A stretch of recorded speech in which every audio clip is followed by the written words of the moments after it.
Magandang buhay mga ka-sweeper! Ito na naman ang inyong ka-sweeper. Ayan, magwawalis na po kami sa likod ng National. Tuwing Martes po ang aming duty. Kasama ko dyan ang nagagandahan si Ate Winnie at si Ate Jessica at si Mama Rosie. Ayan, kami ay pupunta na sa aming wawalisan. Nakikisakay lang ako dyan ng e-bike. Ay, bongga. Nakikigamit ng e-bike. Siya pa nagdadrive. Ayan, nakikita niyo po ba yung mga lupain na yan? Napakaluwang na lupain na yan.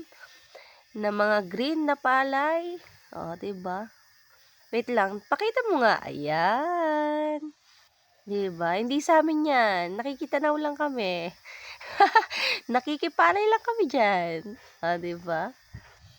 Ayan. Habang pupunta kami doon nila Ate Jessica, nagchichismisan kami dyan. Kung kailan kami magkakapera. Ay, pera talaga. Talagang mukha kang pera, talagang ka-inday ka ha. Siyempre, alam mo naman tayo mga ka-sweeper. Yung pera lang nagpapagana ng utak ko talaga. Diba? Pera lang nagpapagaling sa akin. Habang nagdadrive talaga ako dyan. Wala na talaga kaming lamang ng pinag-uusapan ko, hindi. Walang katuturan hanggang saan-saan na nakakarating. Alam mo naman ang ating ka-sweeper, chismos ang number 1. Habang nagdadrive kami dyan, tinatanong ko talaga si Ate Winnie sa likod kasi gamit yung isang e-bike. Hindi namin siya makita. Habang nakarating na kami dito sa aming wawalisan. Ayan, kitang-kita ko doon malayo pa lang sa Ate Lisa. Ang pinakamagandang kasama namin magwawalis, Ate Lisa! Hello! Diba? Ganda ng ngiti ng ate ko. Diba? Bonggang-bongga. Hanggang dulo yung wawalisan namin na yan. Tuwing Martes lang naman po yan.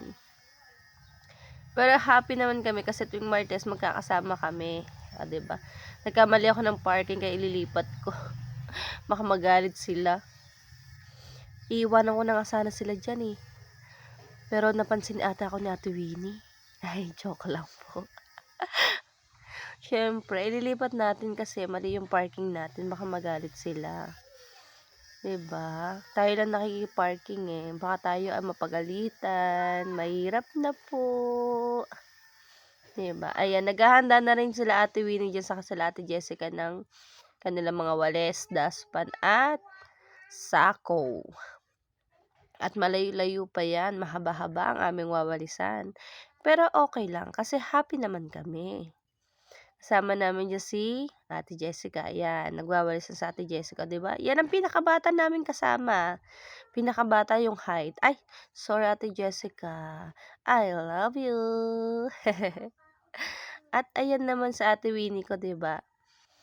Diba? Yan ang pinakabata rin na ate ko ulit. Pangalawa sa pinakabata yan. Kitang-kita nyo naman po. Sa katawan pa lang, neneng-neni na sa sobrang payat. Diba? Hanggang nakarating na kami dito. Ayan, walis dito, walis dyan. Diba? Kailangan natin magsipag, inday.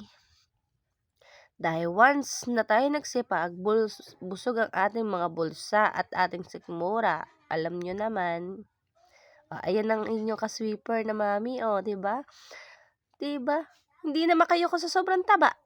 Pagpasensyahan nyo na po ang aking katawan. Diba, bonggang-bongga. Talagang, sabi ko sa talaga sa kay Ate Winnie, videohan mo naman ako habang nagwawalis ako. Ala, ginawa nyo naman na akong, diga video. Ako naman videohan nyo ka ako. Hindi ako nakikita sa video, wag ganon, sabi ko.